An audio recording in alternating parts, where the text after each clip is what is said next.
Hey there, you greasy remnants of what was once the human race. This is Bud Fallow here, the pundit of the Pocalypse, the man who knows everything, your only friend in the wastes of the world that was, coming at you with the information that you need to stay alive.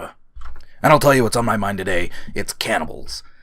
These are smart guys, cannibals. They know food. They know that they can't find food, and they know that humans have got just as much meat on them as anything else. I myself have enjoyed a few succulent cuts of man meat in my day. If you know how to do it, that stuff cooks up real nice. Before that giant sphere of doom appeared in the sky, there was this really nice restaurant. Invitation only. They served the best man. But the world is different now. Everything's gone to shit, and I'll tell you why that happened. It happened because no one was listening to me. But you've learned that lesson, haven't you? You've learned to listen to me. You're going to listen to me right now because you don't want to get eaten. So I'm going to tell you the secrets of how to avoid cannibals that even your mother won't tell you, because your mother doesn't love you the way I do. I'm your only real friend. Your mother, she's king cannibal. She's been sizing you up to eat since the day you were born. That's just nature. So, here we go. Bud Fallow's 3 surefire tips to avoid getting eaten by cannibals. 1. Avoid cannibals. This should be a no-brainer, and yet it's not, because here I am needing to tell you. Don't go to where cannibals are. Stay away from them. If you're not near them, they can't eat you. 2. If you failed in step 1, in which case you're already a failure, but I love you so much I'm going to try and take care of you even though you ignored my advice. So, step 2. Don't look tasty. Don't smell tasty. Don't make them think of food. You don't want them hungry, because here's the secret about cannibals. If you look good, they'll eat you. Now those are 2 great tips. If you follow either one of those tips, you're gonna be fine. But there are some of you out there who are too stupid to do even those things, those simple things. I should leave you to your fate, but I'm not gonna. Here's what you do. Be stronger than the cannibals. You need to beat those cannibals into the dirt. And if you can't follow not only my first, not only my second, but even my 3rd piece of avoiding cannibal advice, well then you don't deserve to be among my listeners. You don't deserve to be loved by the pundit of the apocalypse. So you go out there and you feed yourself to the dogs, because this afterworld will be better off without you.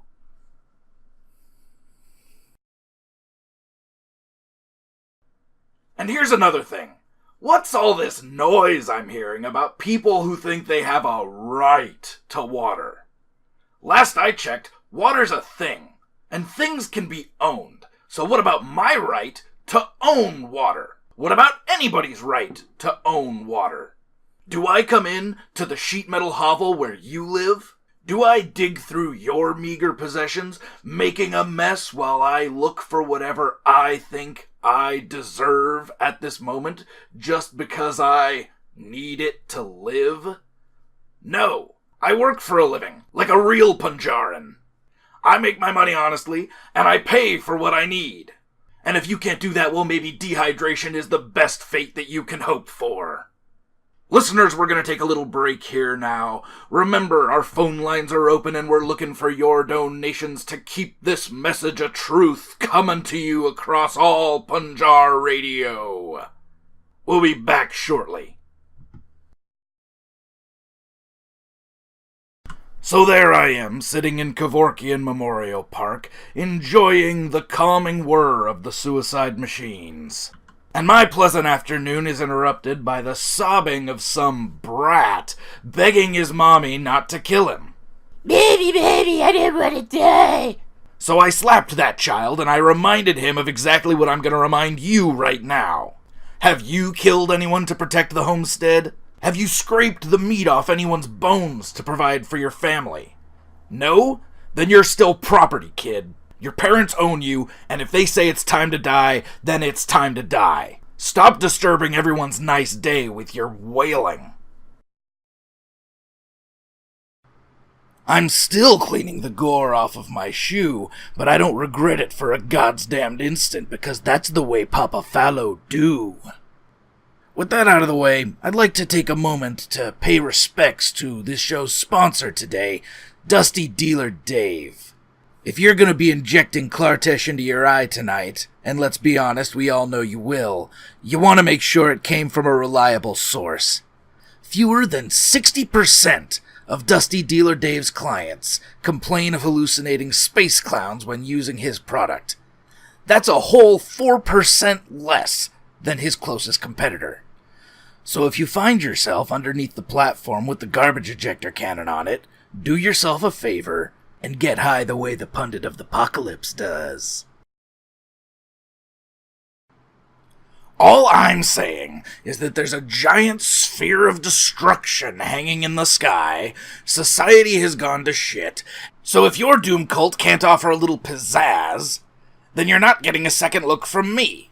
I can walk down the streets of Punjar right now and get invited to 4 orgy suicide pacts within 20 minutes. Y'all need to up your game, and that's the kind of honesty, the kind of wisdom that you'll only get from the Pundit of the Pocalypse. Dick wagging back and forth like the tail of a dog. He can make all the noise he wants about whether or not it was good, but he can't unwag that happy little dick. And I want all you listeners out there in Punjar to remember that. When the Pundit of the Apocalypse says he's gonna stick his foot up someone's ass, he means it. And it's gonna be nice. Listeners, I want to talk to you for a moment about some rumors that you may have heard. Hateful rumors about yours truly meant to disparage my reputation. The people spreading these rumors, these degenerates, they're not telling these lies because they hate me. They do hate me, but that is not the sin that drives them. They're doing this because they hate you. They know that the best way for them to hurt you is to deprive you of the advice, of the companionship and the love that you get from listening to the Pundit of the Pocalypse.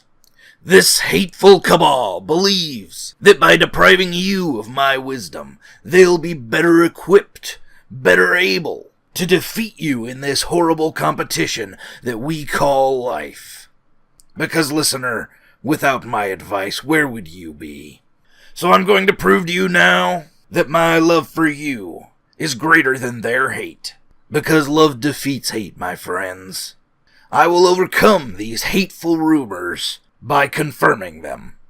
Yes, I fuck miserablites. And what is wrong with that? They're going to be miserable no matter what. Their despondent wriggling turns me on. And, after all, since no sexual encounter could conceivably be pleasurable for more than one party at a time, I'm doing the rest of the world a favor. When most people fuck, they make someone else miserable. But when I've got a miserablite forcibly burrowed up against my prostate, it's no more miserable than it would have been otherwise. Miserablites constantly experience the maximum level of misery. Nothing you do to them makes their lives worse. So yes, I have been fucking miserablites. And if you haven't, well then I'm sorry that I'm so much more evolved than you. I'm sorry that I care so much for my fellow man. So there's the truth straight from the pundit's mouth. And if anybody's got a problem with it, well then I say they're the pervert. I've got a message for these losers who call themselves the First Kingdom, which, first off, is a terrible name. It's a stupid name. Recorded human history goes back over 50,000 years. You're not the first of anything, except being first-rate dickweeds. Now for those of my listeners who are not burdened as I am with the obligation to keep up with all the seedy happenings of Punjar's underworld, let me fill you in. We're talking right now about a band of ungrateful slaves who've decided that the pandemic mines are too hard. So they disobeyed the lawful authorities, threw off their justly applied chains, and established themselves as a gang. If you can even call them that. Even the dubious nobility and brotherhood implied by that title may be beyond them. After all, How can you trust a group like this whose very foundation is rooted in the upset of a sacred bond? Society has fed and clothed these people since their birth, and all that was asked in return is that they work the pandemic mines. Not so much when you consider the gift of life given to them every day. Every day! So let me say again to those of you who call yourselves the First Kingdom, you're the last on my list. You're last when it comes to decency. You're last when it comes to dignity. You're last when it comes to respect. And if I have my way, you're last when it comes to getting off this rock. The only thing you're first in is that you'll be the first to go down. And to all you out there in Punjar, if you want to consider yourself a loyal listener of mine, then anytime you see one of these First Kingdom dorks, you'll take hold of the nearest heavy object and bring it down right across their heads. And that's all I have to say about that.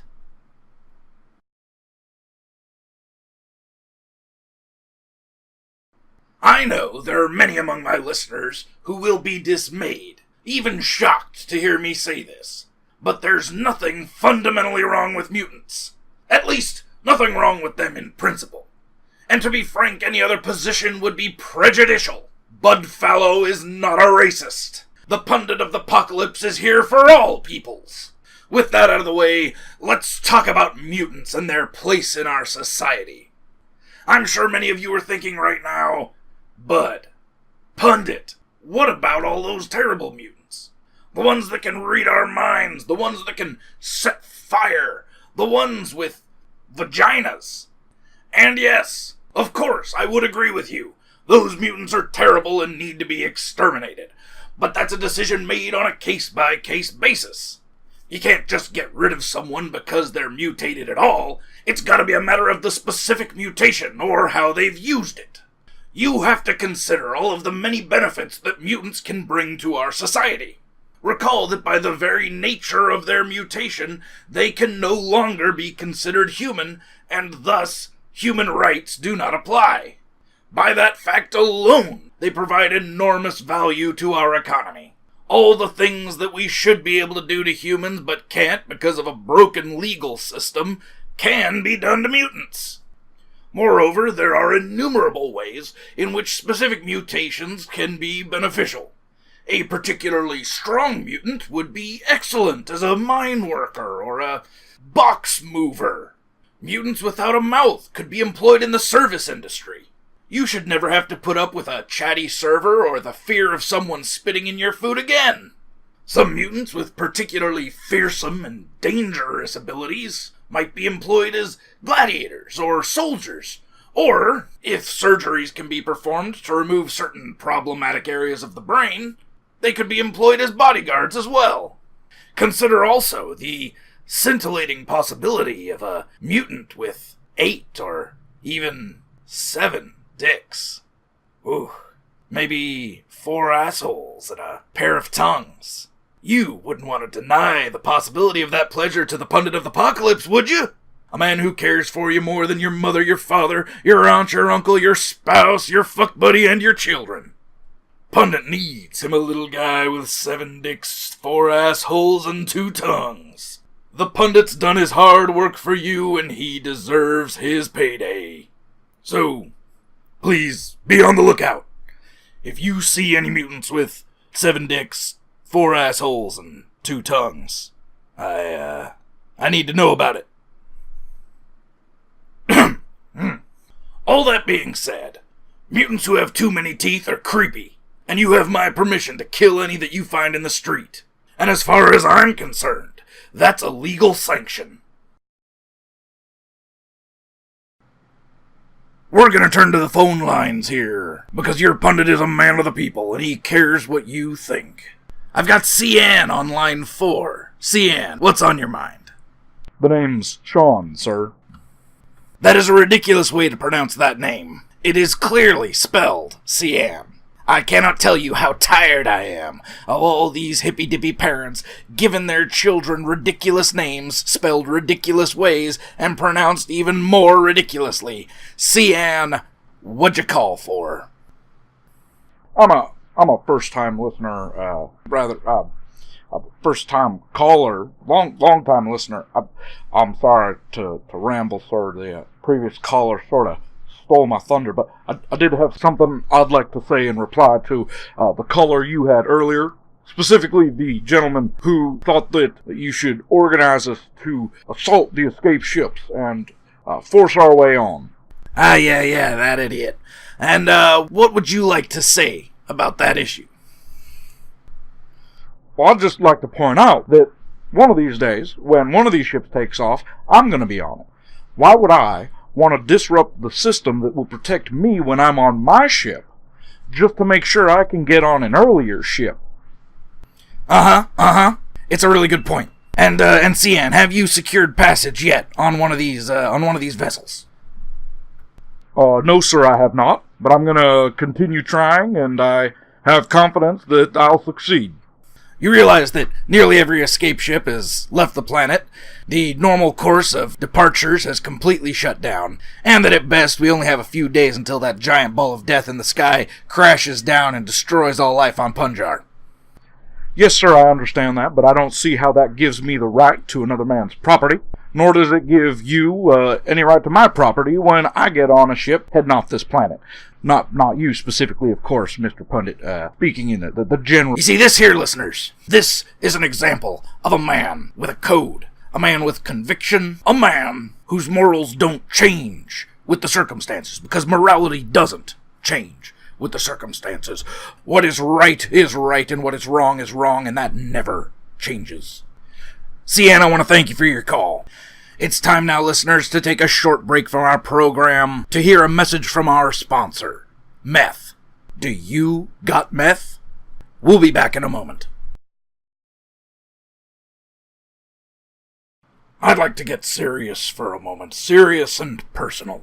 I don't talk about it much, listeners, because I don't believe that it's decent to talk about such things in the public sphere, but like the vast majority of Punjarans, I was raised to respect the electro-gods. Punjar was founded on the principles set down by the electro-gods, and all peoples of this planet, be they a meat cultists or a devotee of rye bread, have benefited from the principles of the electro-gods set down in our founding documents.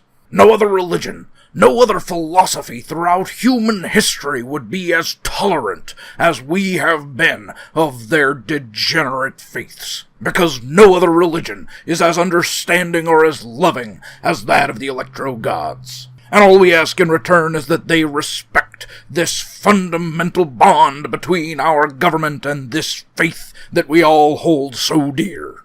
And for our toleration we have received naught but scorn and recrimination from these under-faiths, and none has been more critical, more hateful, than the Sisters of Asmodeus, with their smug looks as they help the quote-unquote downtrodden.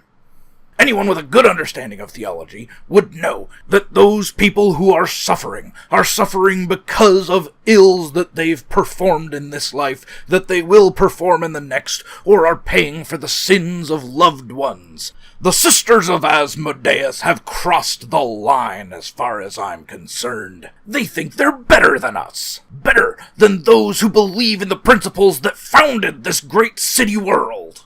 If you ask me, it's their coddling of the underclass that generated the decadence which caused that sphere of doom to appear in the sky as punishment for Punjar. We allowed tolerance to go too far. We never should have allowed the Sisters of Asmodeus to set up their soup kitchens, or to distribute their medicines freely in the homeless camps. It's an affront to everything we believe, and I'm not going to stand for it anymore, and neither should you. Yet for some reason which escapes me, my assistant expects to be paid the same amount that he was before he lost his arm. The man can only do half as much work. Why would I pay him the same amount?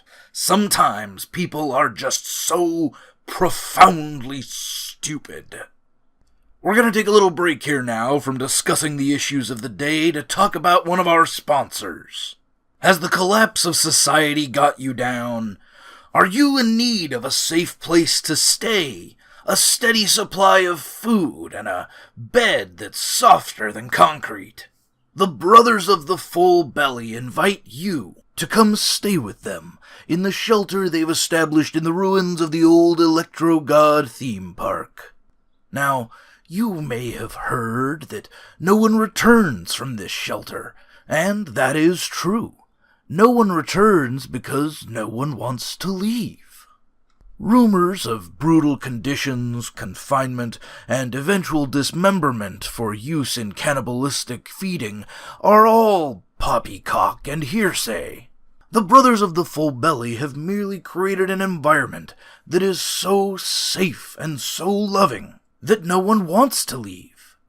Even investigative journalists or people who just popped their head in to check the place out for their family.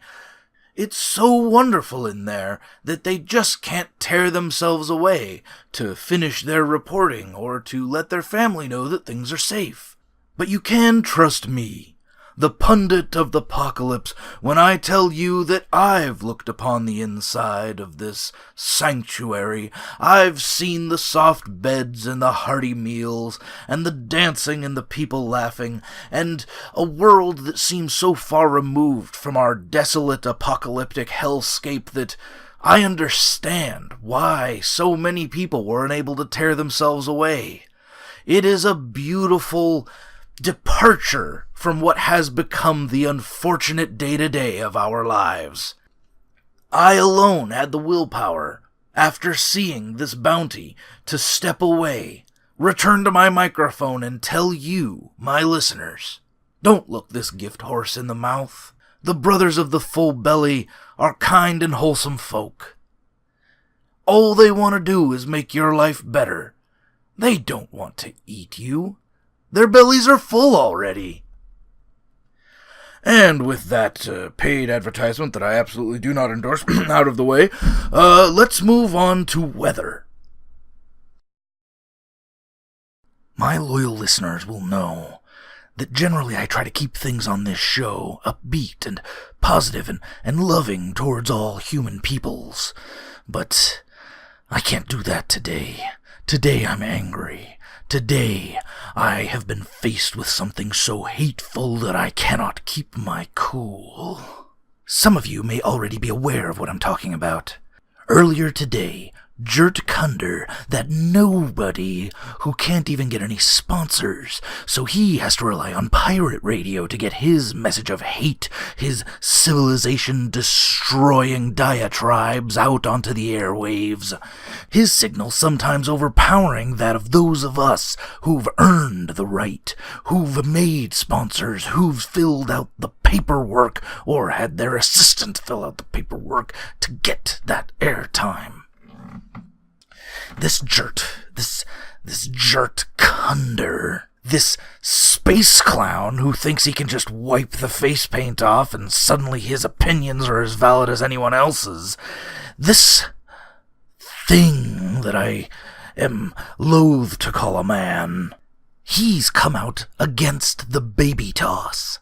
Because apparently this event, this noble pastime enjoyed by Punjarans for decades, is harmful to babies and goes against the principles of a just society. He cherry-picks the few instances in which a baby dies or has brain damage and that he can't even prove is from a baby toss event, and calls it evidence that the practice is, quote, horrific and must be stopped. My fellow Punjarans, baby tossing is one of our noblest pastimes. If the things we loved in our childhood can be bad, then what else is bad? Do we have to call our mothers and fathers bad? Do we have to ban them? Would Gert Carter have me kill my mother simply because she was part of my childhood, the way that baby tossing was? I say that if anybody needs to be taken out for being harmful to society, it's Gert Curder. If any of you see that scumbag in the street, I've got some primo Klartesh, and I will hand it out gladly to anyone who can bring me that fucker's tongue pickled in a jar. I would like to apologize to my loyal listeners for the late start our program has had today. Apparently, some people out there don't understand basic road etiquette in the apocalypse, so let me spell it out in case this particular idiot, or any other idiots like him, is listening. The vehicle with the larger gun mount has the right of way. If someone fires a courtesy shot across your hood, you need to back off so that they can get in the lane. When you ignore the warning shot, you prompt the not warning shot, and become the direct cause of a flaming multi-car blood-soaked pile-up. I guess there really isn't that much of a chance that that particular idiot is listening today. We're gonna cut to some pre-recorded commercials while I go clean myself off. Get ready for 4 hours of the Pundit. Coming right back.